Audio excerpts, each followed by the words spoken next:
What if I told you that you are living your entire life as a hostage?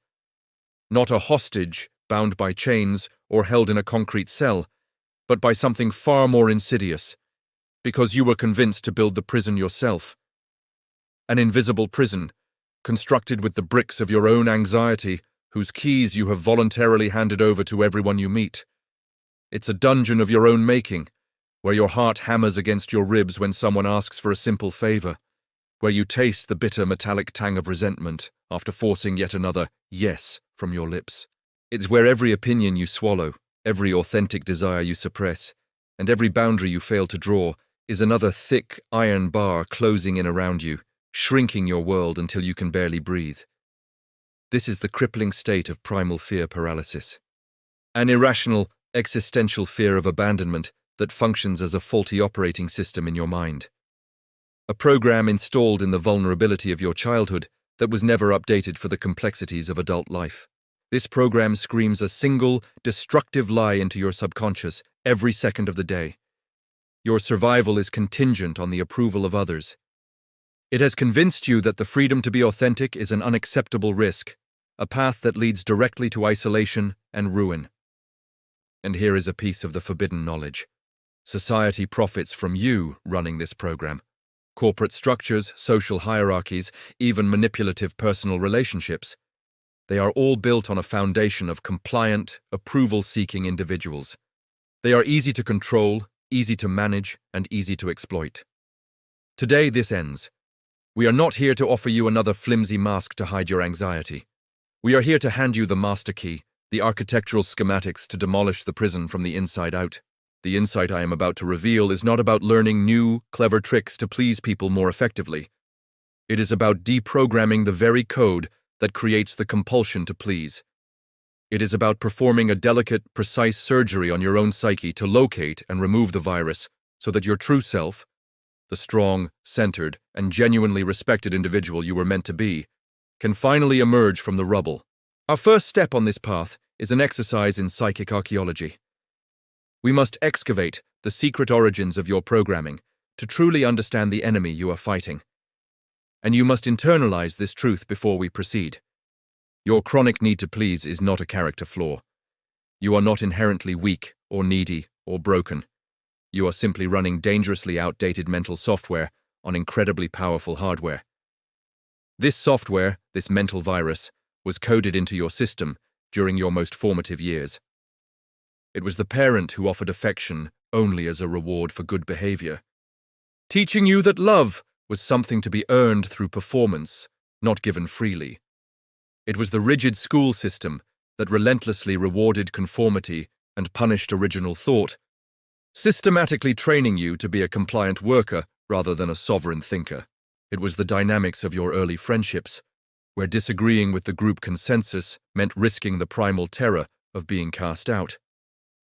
They all taught you that being the good boy, the agreeable one, the one who never makes waves, was the only viable strategy for safety and connection.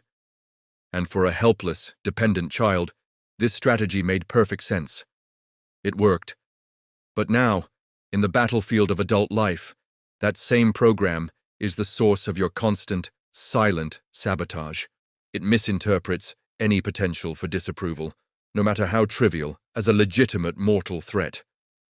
This is why the mere thought of saying no to a minor request can trigger a full-blown panic alarm throughout your nervous system. The diagnosis is chillingly clear. The problem isn't you, it's the program. But here is the empowering truth. Anything that has been programmed can be deprogrammed. You are not the ghost in the machine. You are the operator, and you can, at any moment, decide to wipe the hard drive and install a new system.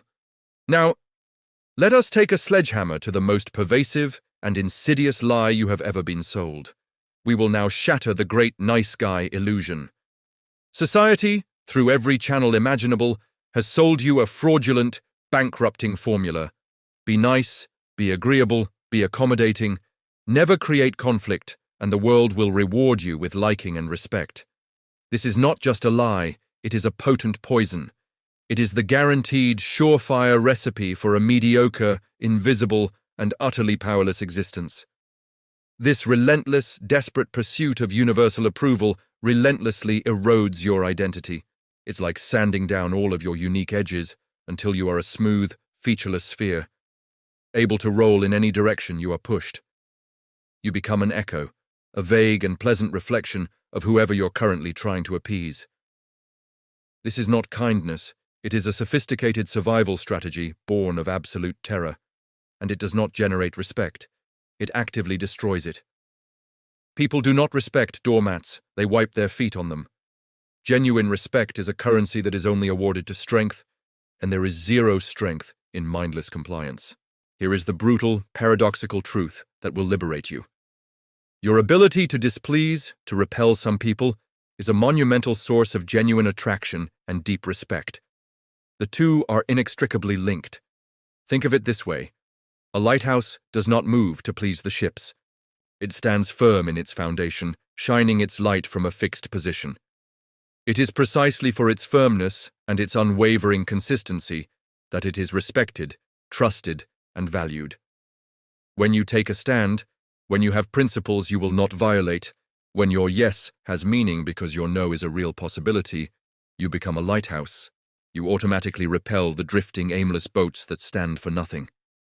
And you attract the capital ships, the other forces of substance who are searching for strong, reliable lights to navigate by. The world is drowning in echoes. It is starved for authentic voices. Your voice.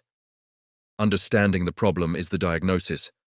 Real power, however, comes from the cure, and this cure is not found in gentle, feel-good affirmations. It is found in a decisive, surgical intervention on your own mind. This is the Liberation Code. 3 forbidden, powerful tools to uninstall the approval-seeking virus and forge your inner sovereignty. The first tool is the external validation diet. You must starve the ravenous beast that feeds on the approval of others.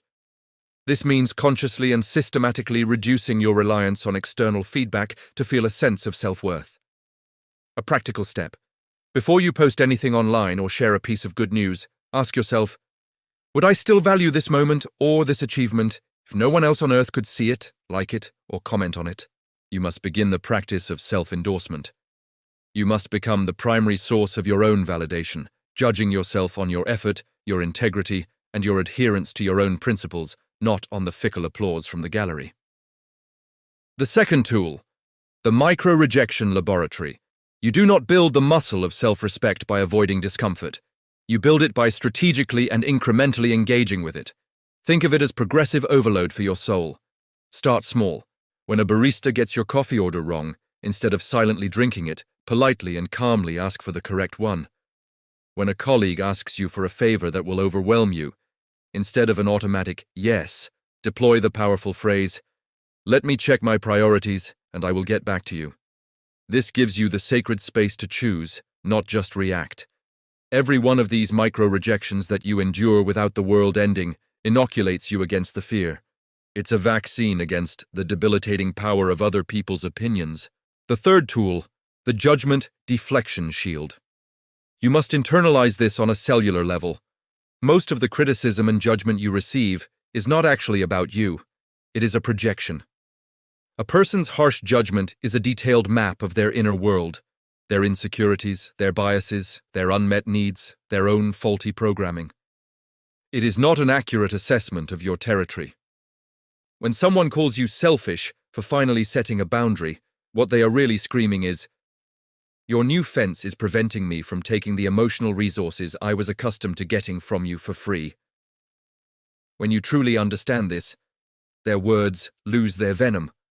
You learn to observe judgment as raw data about the other person, instead of absorbing it as a final verdict on your own worth. So what happens when the virus is finally purged from your system? What does life look like on the other side? No, you do not become a callous, arrogant tyrant.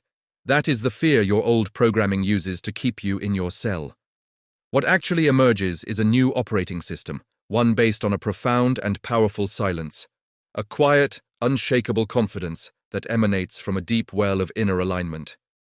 Your decisions become rooted in your core values and your own sense of peace, not in a desperate, frantic calculation of how they will be perceived by others.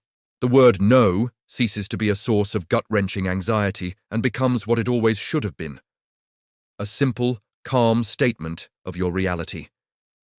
You discover, to your astonishment, that the world does not fall apart.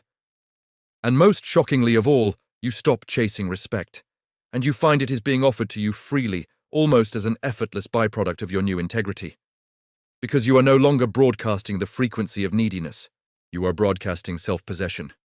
You finally become the mountain, unmoved, unshakable, and defined only by your own magnificent substance, indifferent to the shifting winds of opinion. This journey is the most important one you will ever take. If the insights revealed today resonated with your quest for inner sovereignty, know that this is only the beginning. There are many more layers of the psyche we have yet to unravel together. To solidify the first, most crucial step of your journey, you must use the power of a public declaration. Share in the comments the first limiting belief about people-pleasing that you have decided to consciously demolish, starting today.